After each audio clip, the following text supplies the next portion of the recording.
हाय friends, cue card का topic है describe a time when you made a promise to someone.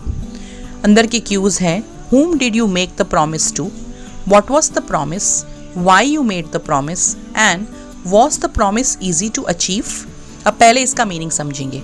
ऐसे कोई time के बारे में बात कीजिए जब आपने किसी को वादा किया था।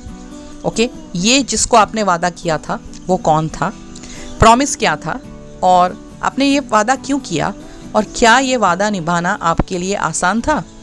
अब पहले हम देखेंगे कि जब हमें 1 मिनट का थिंकिंग टाइम दिया जाएगा तो हम जल्दी से पेपर पे क्या लिखेंगे। सो whom did you make the promise to में मैंने लिखा है माई सेल्फ। हम और किसी को नहीं लेकिन खुद को हमने वादा किया, ऐसा कुछ बोलने वाले हैं। What was the promise? Promise का मैंने एक लेबल दिया है 2 per month, यानी मैं बोलने वाली हूँ कि मुझे 1 महीने में सिर्फ 2 बार परमिशन थी गुस्सा करने की, शिकायत करने की, नेगेटिव थिंक करने की, स्ट्रेस लेने की। Okay, why you made the promise to change, respect and teach myself. मैंने अपने आप को बदलने के लिए, अपने आप को रिस्पेक्ट देने के लिए और अपने आप को कुछ सिखाने के लिए ये प्रॉमिस किया था। Was the promise easy to achieve? तो नो। अगर आपको मेरे आइडियाज़ की PDF खरीदनी है तो आप ऊपर दिए गए नंबर पे मुझे व्हाट्सएप, कॉल या SMS से संपर्क कर सकते हैं। अगर आप ड्यूओलिंगो के स्टूडेंट्स हैं तो आपको जो 30 सेकेंड्स में बोलना है उसको मैंने आपके लिए अंडरलाइन किया है। IELTS के स्टूडेंट्स को सभी चीज़ों की प्रिपरेशन करनी होगी। चलिए अब क्यू कार्ड को समझते हैं। This is a very interesting topic for me. I am glad to share that the person to whom I have made a promise to is my self.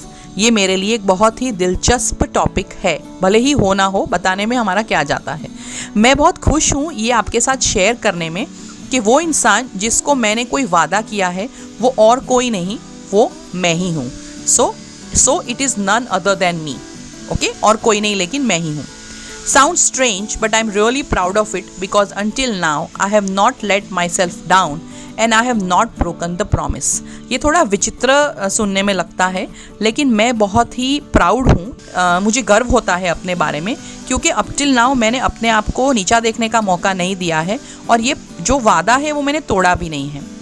I made a promise to myself because I feel that the best relationship we can have is with ourselves। मैंने अपने आप को वादा क्यों किया?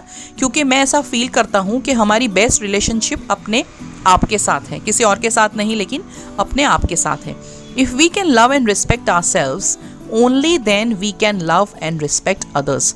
अगर हम अपने आप को प्यार कर सके, रिस्पेक्ट दे सके तो ही हम किसी और को प्यार कर सकते हैं और रिस्पेक्ट दे सकते हैं। अब हम सेकंड क्यों आंसर करने जा रहे हैं कि ये वादा क्या था। What was the promise?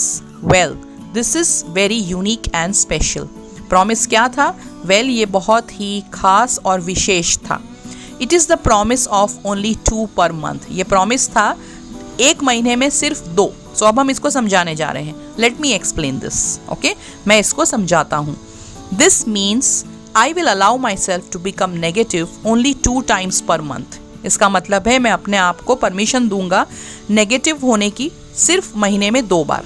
Getting angry, becoming upset, feeling bored and complaining is allowed only 2 times in 1 month। गुस्सा करना, दुखी होना, बोर्ड फील करना, शिकायत करना, ये महीने में सिर्फ 2 बार अलाउड है। If it happens more than 2 times then I punish myself by not eating my favourite food but the promise is not broken until now. अगर ये महीने में 2 से ज़्यादा बार होता है तो मैं अपने आप को पनिशमेंट देता हूँ। कैसे देता हूँ? मेरा फेवरेट फूड ना खा के। लेकिन ये प्रॉमिस जो है अब तक मैंने तोड़ा नहीं है। ये प्रॉमिस हमने क्यों किया? सो हम उसका आंसर करने जा रहे हैं। I made this promise for various reasons. I always try friends कि मैं आपको 2-3 कारण दूँ ताकि अगर आप 1-2 भूल भी जाए तो कोई दिक्कत नहीं होनी चाहिए। One is because I observed that I was always complaining and getting angrier on people। एक कारण क्या है कि मैंने ये ऑब्जर्व किया कि मैं हमेशा शिकायत करता रहता था और लोगों पे पहले से ज़्यादा मैं गुस्सा करता था। I wanted to change this habit. मुझे अपनी ये आदत बदलनी थी। Another reason was that I was wasting a lot of time on negative thinking and I was not able to focus on the positive side of life. दूसरा कारण क्या था? मैं बहुत ही समय बर्बाद करता था नेगेटिव थिंकिंग कर करके और मैं जो मेरे जीवन की अच्छी बातें थी, जो पॉजिटिव साइड थी, उसको भूल के उस तरफ देख ही नहीं रहा था। First I try to make this promise to my friend but then he और शी, कुछ भी हो सकता है, started advising me and I did not like it. So पहले मैंने प्रयत्न किया अपने फ्रेंड को ये प्रॉमिस करके कि मैं ऐसा नहीं करूँगा, यानी मुझे टोक देना अगर ऐसा मैं करूँ तो. लेकिन वो फिर मुझे एडवाइस देने लगा या एडवाइस देने लगी, तो मैंने ये बंद कर दिया क्योंकि ये मुझे पसंद नहीं आया. So I thought of being my own जज and master and it worked. So मैंने सोचा क्यों ना मैं अपना ही जज बन जाऊँ, अपना ही मास्टर बन जाऊँ, और ये काम कर गया. I promised myself to change, respect and teach myself. मैंने अपने आप को ये प्रॉमिस क्यों दिया? चेंज होने के लिए, अपने आप को रिस्पेक्ट देने के लिए और अपने आप को कुछ नया सिखाने के लिए. Well, it was not very easy to achieve this promise, but I got the fruits of my sincere effort. So last वाला क्यों क्या था? क्या आसान था ये प्रॉमिस को अचीव करना? सो हम कह रहे हैं नहीं, इतना आसान तो नहीं था, लेकिन मुझे अपने जो सिंसियर एफर्ट्स थे उसके फ़ायदे यानी उसके फ्रूट ज़रूर मिले. I was tempted many times to complain and crib on things that I was unhappy about.